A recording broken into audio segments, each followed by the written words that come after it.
अच्छा गुरुजी, ये दो चीज़ें हैं। एक तो अद्वैत होता है और दूसरा है मोनोथीज्म।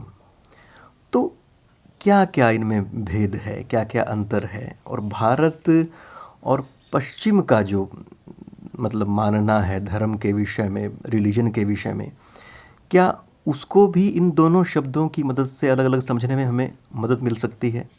मोनोथीज्म रिलीजियस टर्म है, मोनिज्म फिलोसफिकल टर्म है। अद्वैत थीज्म में जब थीज्म का शब्द आता है तो उसमें गॉड हो जाता है।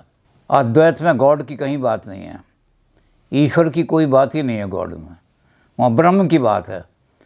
ये जो ब्रह्म की बात है पाश्चात्य दर्शन में सिवाय हेगल के और कहीं नहीं है।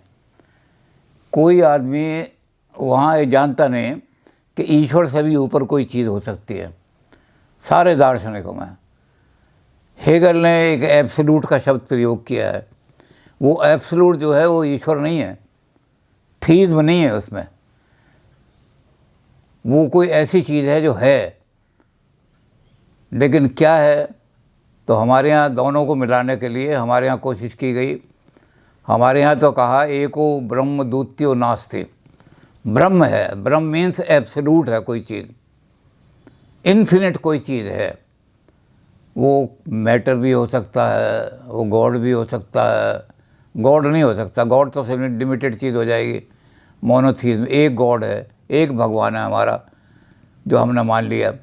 अब उस एक भगवान के सबॉर्डिनेट भी हो सकते हैं हमारे हिंदुओं की तरह, मुसलमानों की तरह कोई वहदहु ला शरीक, कोई उसका शरीक नहीं हो सकता। वो मोनोथीज्म माना जाएगा कि ईश्वर एक है, लेकिन ईश्वर से परे भी कोई चीज़ है, ऐसी कोई कल्पना है ही नहीं। वो हमारे यहाँ वेदांत में कल्पना जो है वो ईश्वर की नहीं है। जब हम माया यानी अब जो ऐसे लोग हैं जो फिलोसफिकली नहीं समझ सकते इन्फिनिट को या ब्रह्म को नहीं समझ सकते, उनके लिए कहा गया कि जो माया की यानी अज्ञान के पर्दे से जब एब्सोल्यूट को देखेंगे तो ईश्वर दिखाई देगा। वो तो ईश्वर बहुत लो है, मोनोथीज्म एब्सोल्यूट से बहुत लो है। तो अद्वैत जो है, अद्वैत मीन्स दूसरा नहीं है कोई, नॉट द सेकंड। तो ये जो है ये बिल्कुल प्योरली फिलोसफिकल शब्द है, और इसका फिलोसफिकली ही सारा हिंदुस्तान में अद्वैत को फिलोसफिकली एक्सप्लेन किया है। अद्वैत ने जब उसको मोनोथीज्म से मिलाया है तो उसने कह दिया कि जब माया के प्रतिबिंब से हम एब्सोल्यूट को देखते हैं तो हमें ईश्वर नज़र आता है, और वो ईश्वर नज़र आता है तो एक ही है ईश्वर। प्रणव अक्षर के मध्य ये तीनों एक का फंक्शन की दृष्टि से हमें तीन दिखाई देते हैं, ब्रह्मा विष्णु महेश, लेकिन ओम जो है प्रणव अक्षर, उसमें ये तीनों एक ही हैं।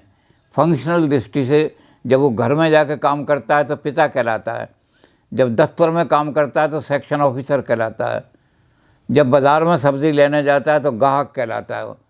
तो फंक्शनल उनके नाम अलग अलग हैं, लेकिन है एक ही ईश्वर है। और वो उस ईश्वर से परे जब हम चले जाते हैं, ईश्वर से भी परे चले जाते हैं, तो ईश्वर नहीं है, वो कुछ है, लेकिन क्या है इसके बारे में नेति हम नहीं बता सकते। तो अद्वैत जो है ये फिलोसफिकल टर्म है, ईश्वर से बहुत ऊँची, उसको एक्सप्लेन नहीं कर सकते। वो नेति नॉट दिस नेगेटिव टर्म में उसको वर्णन किया जा सकता है। ये भी ईश्वर नहीं है, ये भी ब्रह्म नहीं है, ये भी ब्रह्म नहीं है, ये भी ब्रह्म नहीं है। फिर ब्रह्म क्या है? ब्रह्म डिफाइन नहीं किया जा सकता, इनडिफाइनेबल है, इनएक्सप्लेनेबल है। ईश्वर की डेफिनेशन लोग दे देते हैं, ईश्वर तो है, कुरान जिसने लिखी है वो ईश्वर है, 14वें आसमान पर बैठा रहता है वो ईश्वर। तो मोनोथीज्म का मतलब है एक ईश्वरवाद, और अद्वैत का मतलब है एकवाद। वो क्या है? वो नेति उसको वर्णन नहीं किया जा सकता। पश्चिम में एब्सोल्यूट की कल्पना नहीं की लोगों ने, पश्चिम में ईश्वर तक की कल्पना की है। ईश्वर रिलीजन के लिए ज़रूरी है, जो रिलीजन है उसके लिए ईश्वर ज़रूरी है।